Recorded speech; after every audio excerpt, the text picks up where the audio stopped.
Okay, so I told you yesterday that I would talk you through how to solve this vector problem. So it says for problem number 2, we have two velocity vectors. One vector A is at 225 miles per hour velocity, acting at 20 degrees, and the other vector B is a 100 mile per hour velocity vector, acting at 246 degrees, and it's in the third quadrant. Find one vector that these two represent together in terms of magnitude and direction. So let's go ahead and label these first. The first one, vector A, it's going to be this vector because it's at 20 degrees. And remember, we talked about the other day that if it's a 20-degree angle, the angles are always read from the x-axis. So we start at the x-axis and we go counterclockwise from there. So that means the magnitude of this one has to be the 225 miles per hour. Now we have a second vector, and the second vector is velocity vector B, and velocity vector B is obviously the only one that's left, but it's acting at 246 degrees. That means if I start at my x-axis and go counterclockwise, that angle from the x-axis all the way to here is going to be a 246 degree angle. That in and of itself isn't, I mean, we could use that, but it's easier to think about this in terms of a right angle triangle, so we probably really want to focus more on what that angle is. So we can figure that angle out by taking 240 degrees minus 180 degrees. And the reason we do that, let me qualify that. That's a 246 degree angle. So 246 degrees minus 180 degrees. And the reason we do that is because from the x-axis in the positive direction to the x-axis in the negative direction is 180 degrees. And you know that because you know that the measure of a line is 180 degrees. So if I subtract these two, I should get 66 degrees. That means my angle right here is going to be a 66 degree angle between my negative x-axis and my B vector. So that means this measurement is also going to be my 100 mile per hour velocity. So this is helpful information. The problem is these two vectors are not drawn tip to tail. They're drawn tail to tail. They're both coming from the origin. So essentially what we're going to do to get a resultant is take this one and translate it up to the tip here. And we're eventually going to do something along these lines for vector B, because we're going to try to find a resultant that is in this vicinity. That's what our resultant's going to be, something along those lines. But in order for us to do that, what probably makes the most sense is breaking apart these particular triangles or these particular resultant vectors into components. So if we start with the one that was vector A, I'm going to take this one and redraw it up here and sketch it out. Ooh, tell you what, give me a second. Here's what I'm going to do. Let me do lines. Lines are better. Okay, there's one.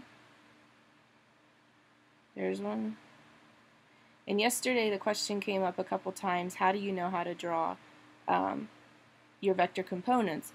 Well, basically, if this is my resultant vector right here, then that means I need to figure out, if I would do a right angle triangle, what my x component is for A and what my y component is for A. So I'm going to call that x sub A and y sub A.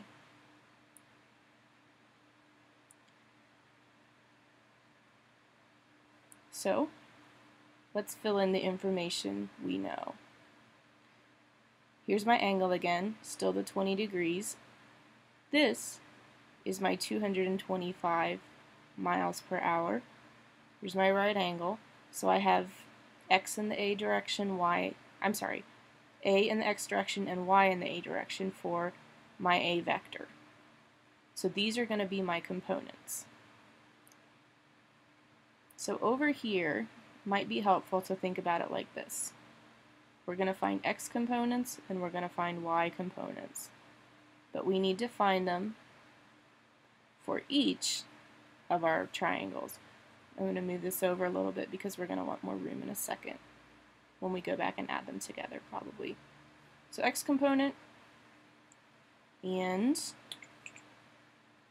y component.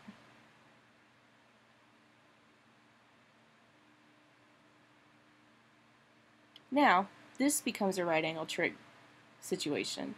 We know that y is the opposite in this case. We know that x is the adjacent.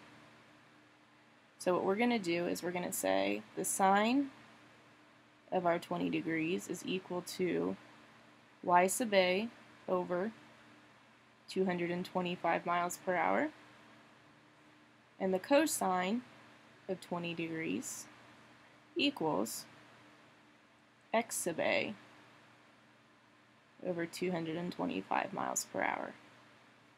So take a minute and figure out what those answers are. Okay, so I got for the for the y, I got my y sub a is equal to 76.95 miles per hour. And my x sub a is equal to 211.43 miles per hour. So I'm going to go ahead and write that information up here because that's helpful. In the a direction, we have, or for the a vector, we have 211.43 miles per hour, and we have 76.95 miles per hour. So that's helpful. We're not done though because we still have to find b. So let's think about this. If we go back to our b triangle and think about its location on the coordinate plane. So I'm going to sketch it out here, down here again, and I'm going to go ahead and say, here's my vector. If that's my vector, I need my y component, or I'm sorry, my x component, and then I'm going to need my y component as well. This is my angle, and we figured out that the angle was 66 degrees. So this is my angle, and then here's my resultant. So my resultant, again, I'm going to say is b equals 100 miles per hour. My angle is 66 degrees. Now the piece of this I want you to make sure you understand is that if this is my origin, in the x direction, x is considered a negative because we're going back from the origin. So that's important. So x sub b is going to be a negative, but then y is going down. If on your x-axis positive is, or I'm sorry, on your y-axis positive is up, negative has to be down. So this is going to be a negative y in the b direction. So now we're going to find the vector components for this vector. So we're going to do the same thing. We're going to use right angle trig, and x in this case is adjacent, y in this case is opposite. So the sine of 66 degrees equals,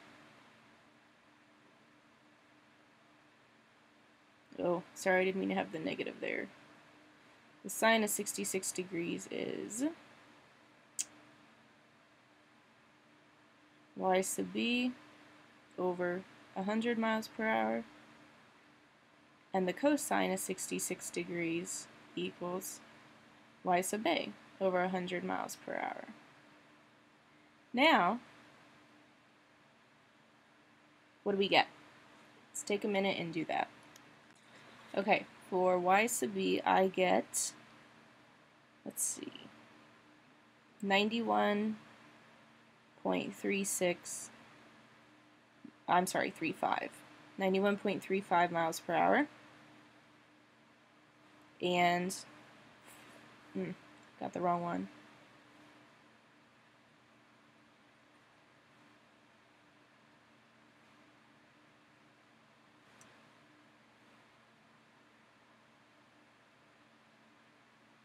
And for y sub a, I get 40.67 miles per hour. Now, just remember we said that both of these are negative values. So when I plug them in up here, my y is going to be negative 91.35 miles per hour. And my x is going to be negative 40.67 miles per hour. So now we have the components. What that tells us is that we can now add these together because these are going to give us the components of our new resultant. So the components of our resultant, actually, this should probably be in green. The components of our resultant are going to be what you get when you combine these two. So take a minute, do the math. Okay, and my numbers are, in the x direction, when I combine these two, I get 170.76 miles per hour. And in the y direction, when I combine these two, I get negative 14.4 miles per hour. So what we're going to do is we're going to think about this for a second and think about whether or not these answers actually make any sense. To think about. If these are the numbers that we're working with, we have this 170.76 miles per hour and negative 14.4 miles per hour. If we would draw these particular pieces back on or these particular vector components back on our graph, we would go 170.76 miles per hour in the x direction, and that's positive. So we're going to be going somewhere in, I don't know, this vicinity maybe? Because we're not going to go all the way.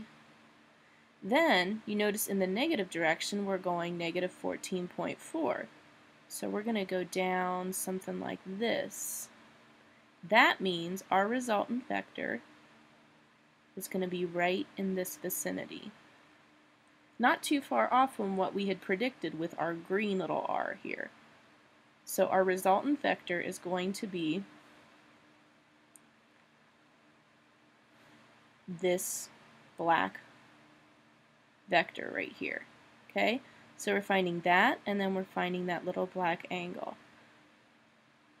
Now, if we know the vector components, we know that's the x in the resultant, that's the y in the resultant, and we sketched that out. So we had something along these lines, 170.76 miles per hour, negative 14.4 miles per hour. And again, we went down here for the y because our number was negative.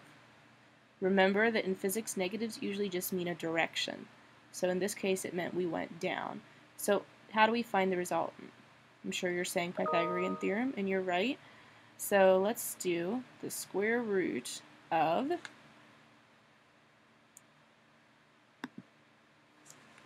170.76 squared plus negative 14.4 quantity squared, and that, when we do the math, is going to give us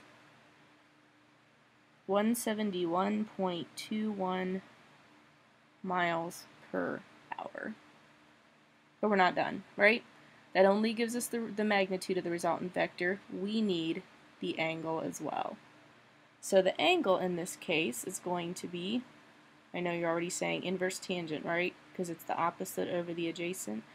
So theta is the inverse tangent of 14.4 over 170.76. These are both miles per hour, which is good because then the miles per hour are going to cancel. So we get theta to be something very, very small. I got 4.8 degrees or 5 degrees. It's a really small angle, but if you think about it, that actually makes a lot of sense because our vector in the y direction is only 14.4, and so compared to 170.76, it's going to be a really, really small ratio. So my angle, or my answer then, is going to be the resultant vector in terms of magnitude and direction is 171 miles per hour at, now here's the tricky part, I'm either going to say at negative 5 degrees because I'm 5 degrees below my x-axis, or I could also say 171 miles per hour at, if 5 degrees is below my x-axis, I could take my angle and follow it all the way around. And you know that there's 360 is a full circle, so 360 minus 5 would give us 355 degrees. Okay? So your answer is this or this.